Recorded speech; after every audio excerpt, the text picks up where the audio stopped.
मेरा नाम प्रियंका है और जब मैं ये कहानी सुना रही हूँ तो मुझे अपनी 17वीं सालगिरह याद आ रही है।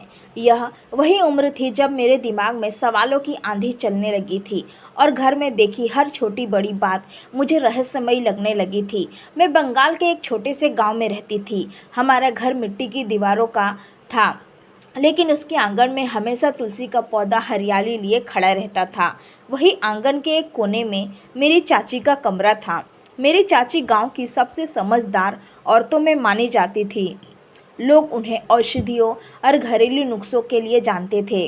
गांव में किसी को बुखार हो या किसी के बच्चे के पेट दर्द, चाची हमेशा लहसुन, अदरक, हल्दी जैसी चीज़ों से इलाज कर देती थी।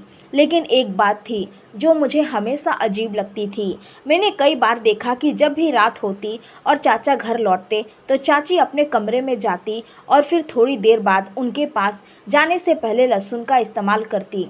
कभी वह उसे पीसकर अपने हाथों पर लगाती और कभी कलियां तकिए के नीचे रख देती और कभी कभी तो लहसुन की खुशबू पूरे कमरे में फैल जाती। पहले तो मैंने सोचा कि शायद ये कोई दवा होगी, लेकिन जब यह रोज़ रोज़ होने लगा तो मेरी जिज्ञासा बढ़ती गई। एक रात मैंने हिम्मत करके चाची से पूछा, चाची आप हर रात लहसुन का इस्तेमाल क्यों करती हैं? चाची ने मुस्कुराकर मेरे सिर पर हाथ फेरा और बोली, अरे पगली, तू अभी बच्ची है, तुझे ये बातें समझ में नहीं आएंगी। जब बड़ी होगी तब जान जाएगी। उनकी मुस्कान के पीछे कुछ ऐसा था जिसे मैं पकड़ नहीं पाई, लेकिन मुझे यकीन हो गया कि इसमें कोई गहरा राज छिपा है। दिन बीतते गए और मेरी जिज्ञासा और बढ़ती गई। कभी कभी मैं देखती कि चाचा और चाची के बीच गहरी नज़दीकियाँ होती और उसी दौरान लहसुन की महक ज़रूर होती। मुझे लगता कि शायद ये कोई टोना टोटका है या फिर कोई दवा जो पति पत्नी के रिश्तों को मजबूत करती है। लेकिन असली सच क्या था ये मुझे अब तक नहीं पता था। एक दिन गांव में मेरा बचपन का दोस्त प्रीतम शहर से लौटा। वो पढ़ाई के लिए बाहर गया हुआ था। उसे मिलकर मुझे बहुत अच्छा लगा। मैंने मजाक मजाक में उसे चाची वाली बात बताई। पहले तो उसने खूब हंसी उड़ाई और कहा, अरे प्रियंका, तू हमेशा रहस्यों में ही क्यों उलझी रहती है? यह भी कोई बात हुई? लेकिन जब मैंने उसे गंभीरता से समझाया कि ये रोज़ होता है तो चाची हर बार टाल देती है, तो उसके चेहरे पर भी उत्सुकता आ गई। उसने कहा, ठीक है, अगर तू चाहती है तो हम दोनों मिलकर इसका सच पता करेंगे। उस दिन से हम दोनों इस रहस्य को जानने के लिए तैयार हो गए। फिर वो रात आई जिसने मेरी ज़िंदगी हमेशा के लिए बदल दी। चाँद पूरा आसमान पर था और हवा में ठंडी नमी थी। घर के सारे लोग सो चुके थे, लेकिन मेरी आंखों में नींद नहीं थी। मैं धीरे धीरे उठी और चुपके से चाची के कमरे की ओर बढ़ गई।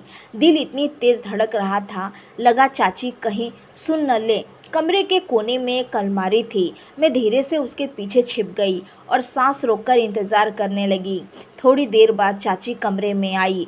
उनके हाथ में लहसुन की कुछ कलियां थीं। उन्होंने दिया जलाया, फिर उन कलियों को कूटकर एक छोटे से कटोरे में रखा। फिर मैंने देखा उन्होंने वह लहसुन अपने गले और कलाई पर हल्के से रगड़ा और फिर तकिए के नीचे रख दिया। ये सब देखकर मैं हैरान थी, लेकिन असली झटका तो तब लगा जब उन्होंने शीशे में देखकर खुद से कहा, लहसुन ही तो है जो हमारे रिश्तों को बुरी नज़र से बचाता है। लोग समझते हैं यह बस खाना है, लेकिन असल में यही हमारी ताकत है। उनके शब्द सुनकर मेरी रूह कांप गई। उस रात मुझे लगा कि लहसुन सिर्फ एक सब्जी या मसाला नहीं है, बल्कि यह पति पत्नी के रिश्तों को एक खास जगह पर रखता है। लेकिन कैसे, क्यों, यही सवाल मेरे दिमाग में घूमता रहा। मैं कुछ और सुन पाती उससे पहले दरवाजे पर दस्तक हुई। चाचा कमरे में आए और चाची ने तुरंत लहसुन वाला कटोरा छुपा दिया। मैं डर के मारे और कसकर छिप गई। उस रात में आधी बात सुन पाई, आधी नहीं, लेकिन इतना ज़रूर समझ गई थी कि यह राज कोई साधारण राज नहीं है। अब मेरे मन में सिर्फ एक ही सवाल था, आखिर चाची लहसुन का इस्तेमाल क्यों करती हैं? अगले दिन जब मैं उठी तो रात का सारा मंजर मेरी आंखों के सामने घूम रहा था। मैं बार बार सोच रही थी कि चाची ने आईने में देखकर क्यों कहा कि यही उनकी ताकत है, और क्यों इसे हर बुरी नज़र से बचाने वाला बताया जा रहा है।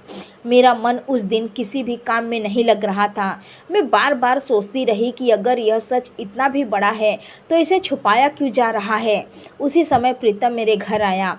उसने मेरी थकी हुई आंखें देखी और पूछा, प्रियंका तूने कल रात क्या देखा? मैंने हिचकिचाते हुए उसे सब कुछ बता दिया। प्रीतम पहले तो हंस पड़ा, लेकिन फिर उसकी आंखों में भी गंभीरता आ गई। उसने कहा, प्रियंका यह मामला वाकई अलग है, क्योंकि मैंने भी अपने दादी से सुना था कि बंगाल की औरतें लहसुन को केवल मसाले के रूप में नहीं मानती, बल्कि यह उनके रिश्तों की रक्षा का प्रतीक है। मैंने उससे पूछा, अगर मगर कैसे? प्रीतम बोला, यही तो हमें पता करना होगा। उस दिन से हमने तय किया कि अब हम धीरे धीरे चाची से सच उगलवाएंगे, लेकिन यह आसान नहीं था, क्योंकि चाची बहुत समझदार थी और किसी को अपने रहस्य में शामिल नहीं करना चाहती थी। हम दोनों ने मिलकर एक योजना बनाई। अगली शाम में चाची के पास बैठी और उनके घर के पुराने किस्से सुनने लगी। उन्होंने मुझे दादी और परदादी के ज़माने की कई बातें बताई और बीच बीच में औषधियों और जड़ी बूटियों का भी जिक्र किया। मैंने मौका देखकर कहा, चाची दादी भी क्या अपने जैसे लहसुन का इस्तेमाल करती थी? यह सुनते ही चाची एक पल तो चुप हो गई। उन्होंने मुझे घूरा, जैसे वो समझ गई हो मैं कुछ जानने की कोशिश कर रही हूँ। उन्होंने बात को टालते हुए कहा, हाँ बेटा, पुराने ज़माने की औरतें बड़ी सयानी होती थी, सब कुछ जानती थी। मैंने आगे पूछने की कोशिश की, लेकिन उन्होंने विषय बदल दिया। उस रात मैंने यह बात प्रीतम को बताई। उसने कहा, प्रियंका हमें एक कदम और आगे बढ़ाना होगा। अब की बार तू चाची के कमरे में फिर से छिपना और पूरी बात सुनने की कोशिश करना। मैं डर रही थी, लेकिन मेरे अंदर की जिज्ञासा डर से कहीं बड़ी थी। कुछ ही दिनों बाद वह मौका भी आ गया। चाची ने उस रात फिर वही प्रक्रिया शुरू की। इस बार मैंने और ध्यान से देखा। उन्होंने लहसुन की कुलियाँ मसलकर थोड़े से तेल में मिलाया और फिर उसे अपने गले और कलाई और कानों के पीछे लगाया। फिर वे बुदबुदाने लगी, अग्नि की शक्ति, हे धरती की ममता, इस बंधन को कभी न टूटने देना और हर बुरी छाया से हमें बचाए रखना। यह सुनते ही मेरे रोंगटे खड़े हो गए, क्योंकि यह सिर्फ एक घरेलू उपाय नहीं था, बल्कि एक तरह की प्रार्थना थी जो लहसुन के साथ जुड़ी हुई थी। तभी दरवाजे पर हल्की दस्तक हुई और चाचा अंदर आ गए। मैंने देखा कि जैसे ही वो कमरे में दाखिल हुए, लहसुन की महक पूरे कमरे में फैल गई और चाचा की आंखों में एक अजीब सी नरमी आ गई। वे बहुत थके हुए थे, लेकिन चाची के पास बैठते ही उनका चेहरा बदल गया, मानो सारी थकान गायब हो गई हो। चाचा ने कहा, तुम्हारे पास आते ही मुझे सुकून मिल जाता है और मैं हमेशा सोचता हूँ कि हमारा रिश्ता इतना मजबूत क्यों है। उस पर चाची ने धीमे स्वर में कहा, यह हमारे विश्वास की वजह से है और उसी विश्वास को संभाल रखने के लिए मैं कुछ परंपराओं का पालन करती हूँ। मैंने यह सब सुना, लेकिन अब भी पूरा सच साफ नहीं था। अगले दिन मैंने हिम्मत करके प्रीतम से कहा, अब तो बात बहुत गहरी लग रही है, यह सिर्फ दवा या टोना नहीं है, यह कोई परंपरा है। प्रीतम बोला, हाँ प्रियंका, मेरी दादी कहती थी कि लहसुन में सिर्फ औषधीय गुण ही नहीं, बल्कि ऊर्जा को संतुलित करने की ताकत भी होती है। बंगाल की औरतें मानती हैं कि अगर पति पत्नी के रिश्ते पर किसी की नज़र लगे तो लहसुन उस नकारात्मक ऊर्जा को सोख लेता है। मैंने कहा, तो क्या चाची यही मानती है कि? प्रीतम बोला, हाँ, और शायद इसी वजह से वो हर रात इसका इस्तेमाल करती है, ताकि उनका रिश्ता हर बुरी छाया से बचा रहे। अब मुझे धीरे धीरे यह समझ में आने लगा था कि चाची का रहस्य सिर्फ उनका निजी नहीं था, बल्कि यह एक परंपरा थी जो पीढ़ियों से चली आ रही थी। लेकिन मेरे मन में अब भी एक सवाल बाकी था, अगर यह परंपरा इतनी महत्वपूर्ण है तो इसे मुझसे क्यों छुपाया गया? मैं अगले ही दिन चाची के पास गई और उनके पैरों पर बैठकर कहा, चाची आपसे एक बात कहनी है। मैं कल रात सब कुछ सुन चुकी हूँ, अब आप मुझसे छुपाइए मत, क्योंकि यह रहस्य मेरी नींद उड़ा रहा है। चाची ने मुझे ध्यान से देखा और गहरी सांस लेते हुए बोली, अच्छा तो तूने सब कुछ देख लिया है, तो सुन प्रियंका, यह लहसुन हमारी औरतों का सबसे बड़ा सहारा है। यह हमें केवल रोगों से बचाता न है, बल्कि हमारे रिश्तों को भी मजबूत करता है। जब एक औरत अपने पति के पास जाती है तो वो चाहती है कि उनके बीच का बंधन हमेशा अटूट रहे और उस पर किसी की नज़र न लगे। लहसुन को हम इसीलिए इस्तेमाल करते हैं क्योंकि यह नकारात्मक ऊर्जा को काट देता है और रिश्तों में मिठास बनाए रखता है। यह सुनते ही मेरी आंखें भर आई। मुझे लगा कि इतने दिनों से जिस राज को जानने के लिए मैं बेचैन थी, वो दरअसल एक गहरी परंपरा और विश्वास था। चाची ने मेरे सिर पर हाथ फेरते हुए कहा, एक दिन जब तू बड़ी होगी और तेरा अपना घर होगा, तब तू भी इस परंपरा को समझेगी और अपनाएगी। लेकिन उनके ये शब्द मेरे मन को पूरी तरह शांत नहीं कर पाए, बल्कि और भी सवाल उठा गए। मैं सोचने लगी कि अगर यह परंपरा इतनी गहरी और पवित्र है तो गांव की बाकी औरतें भी ज़रूर इसके बारे में जानती होंगी, लेकिन कोई खुलकर बात क्यों नहीं करता। उसी शाम जब मैं आंगन में बैठी थी तो प्रीतम आया। उसकी आंखों में उत्सुकता साफ झलक रही थी। उसने मुझसे कहा, प्रियंका, अब तो तुझे सब पता चल गया होगा। मैंने उसे पूरी बात बताई तो वो कुछ देर चुप रहा, फिर बोला, प्रियंका, ये तो बहुत अद्भुत है, लेकिन मैं सोच रहा हूँ अगर यह सच इतना ही पुराना है तो ज़रूर किसी बुज़ुर्ग के पास इसकी और भी गहरी बातें होंगी। मैंने पूछा, कौन से बुज़ुर्ग? प्रीतम बोला, हमारी दादी माँ। उनके पास तो हर तरह की परंपराओं की जानकारी है और वह पुराने ज़माने की हर बातों को याद रखती हैं। शायद वही हमें सही जवाब देंगी।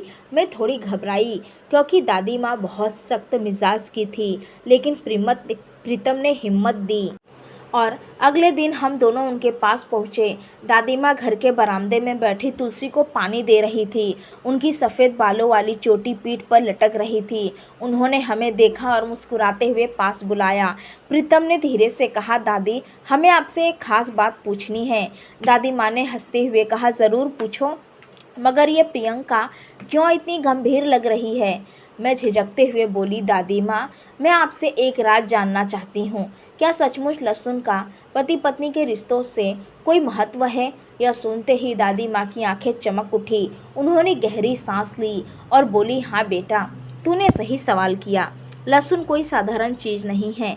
हमारे पुरखों ने इसे सिर्फ खाने का हिस्सा नहीं माना, बल्कि इसे रिश्ते और स्वास्थ्य दोनों को रक्षक समझा है। मैं और प्रीतम दोनों ध्यान से उनकी बातें सुन रहे थे। दादी माँ आगे बोली, पुराने ज़माने में जब बिजली पानी की सुविधा नहीं थी और लोग जंगलों में या नदी किनारे रहते थे, तब औरतें अपने पतियों को काम पर भेजने से पहले लहसुन की कलियां उनके पास रख देती थी, ताकि कोई बुरी आत्मा या नकारात्मक ऊर्जा उनका पीछा न करे। धीरे धीरे यह परंपरा पति पत्नी के रिश्तों में से जुड़ गई और जब पत्नी घर लौटती तो औरतें लहसुन का इस्तेमाल करके यह सुनिश्चित करती कि उनके रिश्तों की गर्माहट और विश्वास कभी कम न हो। मैं यह सब सुनकर हैरान रह गई। दादी माँ की आवाज़ में सच्चाई और अनुभव की गहराई थी। उन्होंने कहा, प्रियंका, तू अभी छोटी है, लेकिन एक बात याद रख, रिश्ते केवल मोहब्बत से नहीं चलते, बल्कि उन्हें बचाने और संभालने के लिए भी परंपराओं का सहारा लेना पड़ता है। लहसुन उस सहारे का प्रतीक है। उसकी महक से मन शांत होता है, शरीर स्वस्थ रहता है और रिश्ते सुरक्षित रहते हैं। मैंने उनकी बातों को दिल से महसूस किया। मुझे लगा जैसे धीरे धीरे मेरी जिज्ञासा का धुंधलापन साफ हो रहा है। प्रीतम बोला, दादी, क्या आजकल की औरतें भी इसे मानती हैं? दादी माँ हंस पड़ी और बोली, बेटा, आजकल की दुनिया में बहुत कुछ बदल गया है, लेकिन कुछ परंपराएं कभी नहीं मिटती। तेरी चाची भी उसी परंपरा को निभा रही है। तभी प्रियंका को देख उन्होंने कहा, बेटा, जब तू बड़ी होगी तो तुझे समझ आएगा कि हर औरत क्यों चाहती है कि उसका रिश्ता हर मुश्किल से बचा रहे, और वही ताकत उसे परंपरा से मिलती है। उनके शब्द मेरे दिल में गहराई तक उतर गए। उस रात मैं अपने कमरे में बैठी देर रात तक सोचती रही। चाची की बातें, प्रीतम की उत्सुकता और दादी माँ की समझ सब मिलकर मेरे भीतर एक नया विश्वास जगाने लगे। अब मुझे यह रहस्य बोझ नहीं लग रहा था, बल्कि गर्व महसूस हो रहा था। मैं एक ऐसी परंपरा को जान गई हूँ जो सदियों से औरतों की ढाल बनी हुई है। अगले दिन जब सूरज की रोशनी आंगन में बिखरी तो मेरा मन पहले से कई ज़्यादा हल्का था। मैं रसोई में बैठी चाची को देख रही थी। वे बड़ी तल्लीनता से सब्जियां काट रही थी और पास ही कुछ लहसुन की कलियां रखी थी जिन्हें वह धीरे धीरे छील रही थी। मैंने पहली बार महसूस किया कि यह साधारण सा दिखने वाला लहसुन दरअसल कितना असाधारण महत्व रखता है। मैंने चुपके से सोचा कि जिस चीज़ को मैं अब तक बस एक मसाला समझती थी वह कितने रिश्तों की नींव और सुरक्षा का आधार है। उसी समय प्रीतम आ गया। उसने मुझे देखकर कहा, प्रियंका, अब तो तू बिल्कुल बदल गई लग रही है। कल तक तेरे चेहरे पर सवाल थे और आज शांति है। तेरी मुस्कुराकर कहा, हाँ प्रीतम, अब मुझे लग रहा है कि कुछ बातें केवल जानने के लिए नहीं होती बल्कि महसूस करने के लिए होती है। लहसुन की परंपरा भी वैसी ही है। प्रीतम ने गंभीर होकर कहा, प्रियंका, यह बहुत अच्छी बात है, लेकिन याद रख, एक दिन जब तू अपने घर जाएगी तो यह तेरा फ़र्ज़ होगा कि तू भी इस परंपरा को ज़िंदा रखे। मैंने उसकी ओर देखा और धीरे से सिर हिलाया। दिन बीतते गए और मेरे मन में चाची की बातें बार बार गूंजती रही। अब जब भी मैं चाचा चाची को देखती हूँ तो उनके बीच का गहरा अपनापन मुझे और भी साफ दिखाई देता। शायद यही वजह थी कि चाचा अक्सर कहते थे कि चाची के पास रहकर उन्हें एक अनोखा सुकून मिलता है। मुझे लगने लगा कि इस सुकून की जड़ें कहीं न कहीं उसी विश्वास और परंपरा से जुड़ी है जो हर रात चाची निभाती हैं। धीरे धीरे मैंने नोटिस किया कि गांव की औरतें भी अपने अपने तरीके से लहसुन का इस्तेमाल करती है। कोई बच्चों को बुरी नज़र से बचाने के लिए लहसुन की माला गले में डाल देती, तो कोई दहलीज पर लहसुन रख देती ताकि घर में नकारात्मक ऊर्जा न आए। यह सब देखकर मुझे समझ आया कि चाची अकेली नहीं हैं, यह तो पूरे समाज में एक विश्वास की तरफ फैला हुआ है। कुछ हफ्तों बाद जब मैं और प्रीतम नदी किनारे घूम रहे थे तो उसने मुझसे कहा, प्रियंका, सोच तो सही, हमारे पुरखों ने कितनी समझदारी से हर छोटी चीज़ को जीवन से जोड़ दिया है। लहसुन जैसी साधारण चीज़ को उन्होंने केवल दवा ही नहीं बल्कि रिश्तों की डोर बना दिया। मैंने उसकी ओर देखते हुए कहा, प्रीतम, यही तो हमारे संस्कारों की ताकत है। हम अक्सर सोचते हैं कि ये सब अंधविश्वास है, लेकिन सच तो यह है कि ये अनुभव और विश्वास का मेल है जो पीढ़ियों से हमें दिशा देते आ रहे हैं। प्रीतम ने मुस्कुराते हुए कहा, मुझे लगता है कि एक दिन तू इन परंपराओं की सबसे बड़ी रखवाली बनेगी। उसकी ये बात मेरे दिल को छू गई। मुझे लगा जैसे भविष्य की एक झलक दिख रही हो। उस रात मैं अपनी डायरी में लिख रही थी। मैंने लिखा, हर परंपरा का एक मकसद होता है और हर औरत अपने घर की ढाल बनकर उस परंपरा को आगे बढ़ाती है। शायद यही वजह है कि बंगाल की औरतें लहसुन को केवल मसाला नहीं मानती बल्कि एक अमूल्य शक्ति समझती है। समय बीता और धीरे धीरे मेरी जिज्ञासा एक सीख में बदल गई। अब जब भी मैं लहसुन की महक महसूस करती हूँ तो मुझे चाची की मुस्कान याद आती, प्रीतम की गहरी बातें याद आती और दादी माँ की गहरी आंखों में झलकती हुई वो सच्चाई याद आती। मुझे महसूस हुआ कि रिश्तों की मजबूती केवल प्यार पर नहीं बल्कि विश्वास और परंपराओं के सहारे पर टिकी होती है। आज भी जब मैं पीछे मुड़कर देखती हूँ तो लगता है कि वह एक छोटा सा रहस्य जानने की कोशिश मुझे जीवन का सबसे बड़ा सबक दे कर गई। उस सबक ने मुझे यह समझाया कि असली ताकत साधारण चीज़ों में छिपी होती है और वही ताकत हमें हर मुश्किल से बचाकर आगे बढ़ाती है। शायद इसीलिए बंगाल की औरतें अपने पतियों के पास जाने से पहले लहसुन का इस्तेमाल करती हैं ताकि उनका रिश्ता हर बुरी नज़र से बचा रहे और हमेशा की तरह मजबूत और अटूट बना रहे। दोस्तों, उम्मीद करती हूँ आपको ये कहानी ज़रूर पसंद आई होगी। कहानी पसंद आई हो तो वीडियो को लाइक और शेयर करना ना भूलें और ऐसी ही कहानियाँ सुनने के लिए हमारे चैनल को सब्सक्राइब ज़रूर करें। नोटिफिकेशन बिल को ऑल करना ना भूलें जिससे वीडियो की आने वाली हर लेटेस्ट अपडेट सबसे पहले आपको मिले।